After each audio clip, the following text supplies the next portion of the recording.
For anyone who doesn't know, like, what you've done, as you say, it makes it sound like you've done something guilty. I know. What would you, like, how do you describe, like, what you've done? So essentially, I had a baby on my own as a solo woman. I had IVF with a sperm donor. So I did it completely on my own. Yeah. So no baby daddy drama here. Like, literally just me and my son. And that's that. Yeah. Amazing. And how old were you when you did this? 25. So that's also brings a lot of mixed messages, why did you were so young, why didn't you wait? I turned 26 like 2 weeks after I had him. Right. But let's get into that decision, because that is, I mean, it makes me like kind of laugh, because I'm 33 now, like having my first baby, and like so many of my friends were still like, do we want kids? Like, I just can't decide whether we should do it or not. And then you're like 25 being like, this is 100% what I want. But presumably you started thinking about it. Like, when did you know, like, okay, I definitely want to be a mother? I think from a really, really young age, like I would say from a teenager, I always wanted to be a young mum. I was like, I want to be a cool mum, a young mum. And it was just something I always wanted growing up. I remember from being like a teenager, I remember always saying, I want to get married at 20 and have a baby at 21. And I think when you're like 13, you think that 20 sounds really old. Yeah. And then obviously as you get towards that age, you're like, I'm still a baby. 20 is not old at all.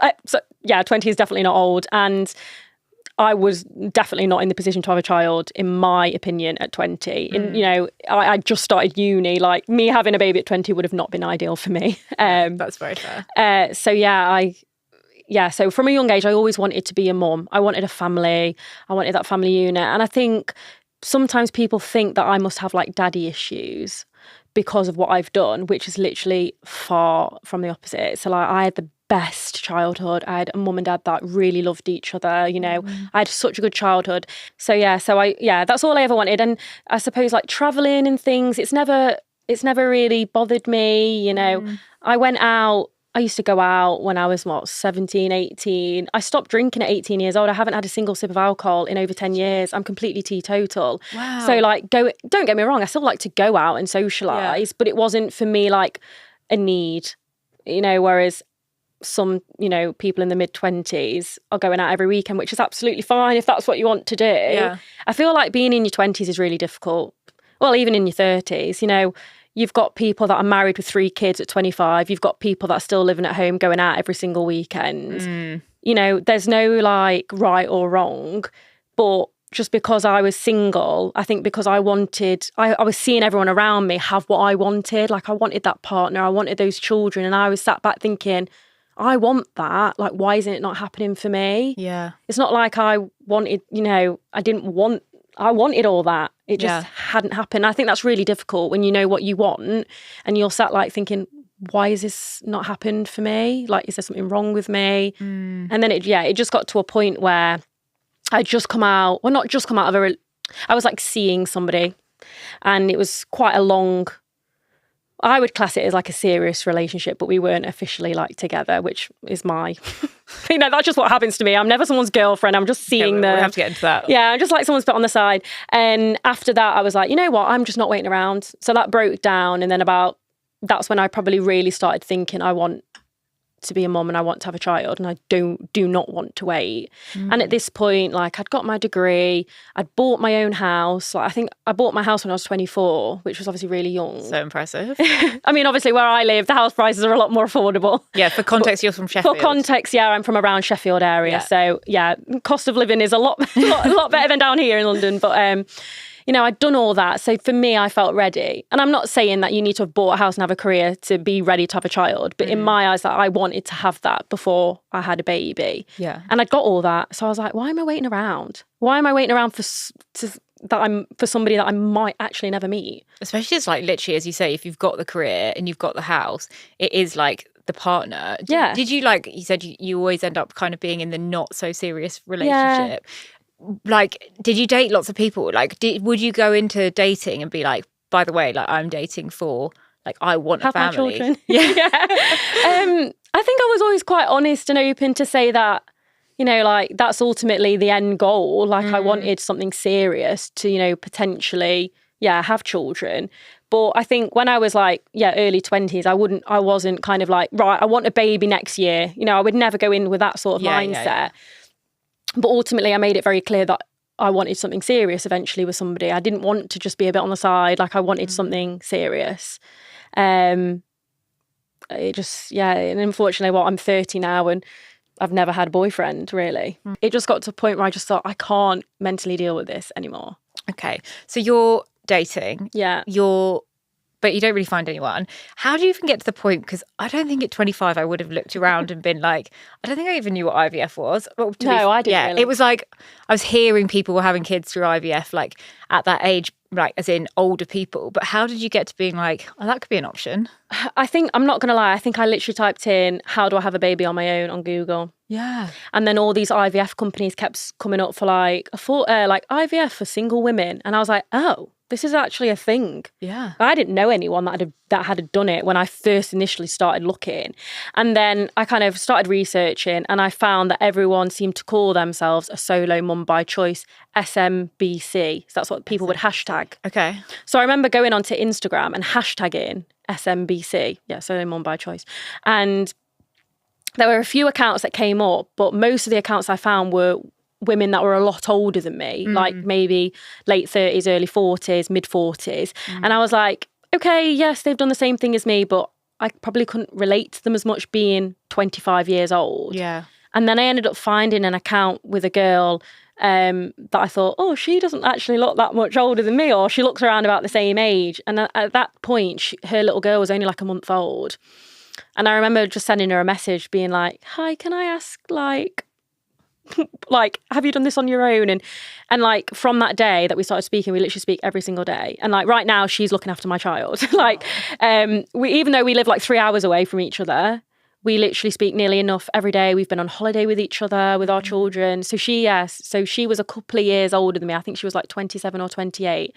So basically near enough the same age. Yeah. And although our stories are very different, she still is a solo mum. You know, she still had IVF with a sperm donor. And we could just relate to each other. We were very much like the same sort of person. Right. And she kind of, I suppose she probably was the person that pushed me to probably do it. Obviously, she didn't like force me to do it, but just like seeing her, gave me the confidence to do it. And then there's a really good Facebook group, which I found, which is like Solo Mothers by Choice UK. And there's thousands of women on there. So when I joined that, I was like, oh my gosh, this is like a community of women. Yeah. That do this or have done this or are thinking about it. And I honestly found that Facebook page was literally like a godsend for me. Like it helped me so much. You know, I didn't know anything about IVF. I didn't know anything about treatment. I didn't know what IUI was, what IVF was, all the different like protocols and all, you know, how it all worked. I didn't know anything, but I went on that Facebook page and like every single question I had was answered by all these amazing women that had done what I wanted to do or were thinking about doing it. Who did you tell? Like, because I can imagine if I'd gone to my parents, firstly at 25, like, I mean, I was still like a horrendous party girl, but my parents would have been like, maybe not, maybe not for you. Yeah. But like, did you tell your parents? Did you tell your friends? So I did go around to my mum and dad's house and I said, look, this is what I'm thinking of doing. At this point, I hadn't done anything. I hadn't booked any consultations. I was just thinking about it. And my sister was there as well. And it ended up with me like running out the house in tears. Like they were very much against it. But my dad was very traditional in the sense of like, he wanted me to meet somebody, get married, you know, or get a house, get married, have a child. My mum was very much like, I understand the reasoning why you want to do it, but I think you should just wait a couple more years until you're a bit more financially better. But in my mind, I was like, in 2 years' time, my mortgage is still going to be the same price. My bills are probably not going to change that much.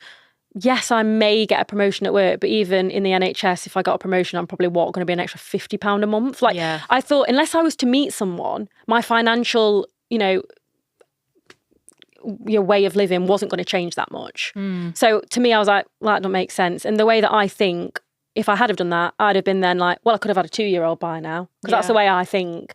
So my sister was very much like, no, I don't think you should do it. But her life is very, very different to mine. You know, childhood sweetheart, only ever been with one person. She's now married, got the big house, so I feel like it's very easy for her to say that because she's never been in like never gone through any heartbreak or anything. Or go through the dreads of dating. She's just been very lucky that she's met the right person from day one.